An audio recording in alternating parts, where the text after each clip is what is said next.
Well, tonight the Monroe City School Board voted to countersue former school superintendent Brent Vidrine. Now, this all follows a state audit that found that he may have violated state and federal laws. Well, the school board audit shows Vidrine got 3 payments that he may not have been entitled to and that he sent falsified documents to the school board.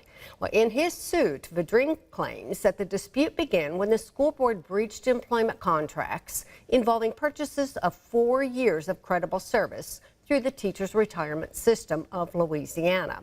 Well, tonight, Board President Jennifer Hainline said they will defend themselves against his suit and countersue Vidrine to reclaim money paid to him over the years that is in dispute. Now, we just left a message for Vidrine, and we will let you know if we get a comment.